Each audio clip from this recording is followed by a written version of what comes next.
Hello, nice to see you again, and today I'm going to show you the Watchu GPS smartwatch for kids. This arrived packaged exactly like this as I'm showing you now. This is me unpacking it, and you can see I was a bit concerned at first because it seemed to have come open a little bit. That's actually the SIM card slot, and although it's looking a little bit flappy in the video here, actually when I pushed it closed it does stay shut. You do need to download an app, and it also comes with a charging cable. You'll need to give this a good charge before you use it. It's just a standard USB cable, and although it's a bit fiddly to pop in, once you have it in it will charge the watch up, and I found I easily got a day's use out of this without needing to recharge.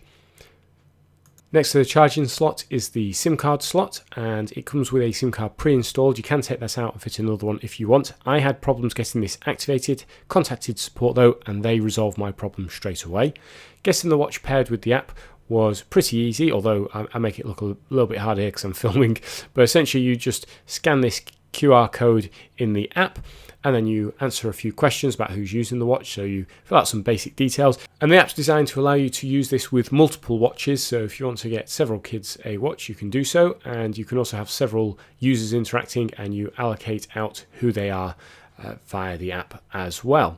Pop in the name and the telephone number. The app uses the telephone number for the calls. The watch itself is quite sturdy looking. It's not waterproof, has 3 controls down the side, and I must admit I got quite confused when trying to use this. I don't know if it's because I'm not a child, but I found this a little bit tricky to use. It doesn't feel quite as user-friendly as I would have hoped. Basic display gives you digital time, and you can also change that. I'll show you that in a second. Also number of steps, date, and signal and battery life. And you've got a little button down the bottom to light that up if you need to. Press the button on the side a couple of times and you will get that to change into the analog display if your kids prefer an analog display to digital. The watch can make calls, and it can do so via the address book that's built in, and you do that on the app. You set the family list. The app is actually very easy to use, and it gives you quite a few functions, so you can actually track movement of the watch.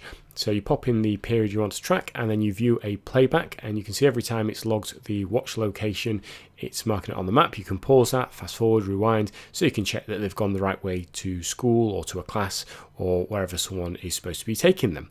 You can set geofencing, so if you want to set up a school location, and that way you can make sure that they remain within that, you can adjust the circle and check to make sure that that is correct. And the app also has a load of different options for you to control what's on the watch, so you've got total control over it. As well as being able to dial in, you can listen, so that will dial the watch and it will pick up without ringing. If you dial, it will ring.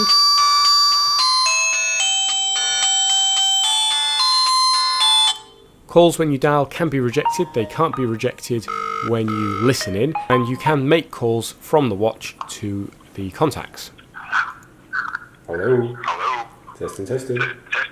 A few things to consider if you're interested in this watch. It isn't waterproof, although it does appear to be very sturdy. You'll have to make sure that these side sections are closed up to avoid any internal damage.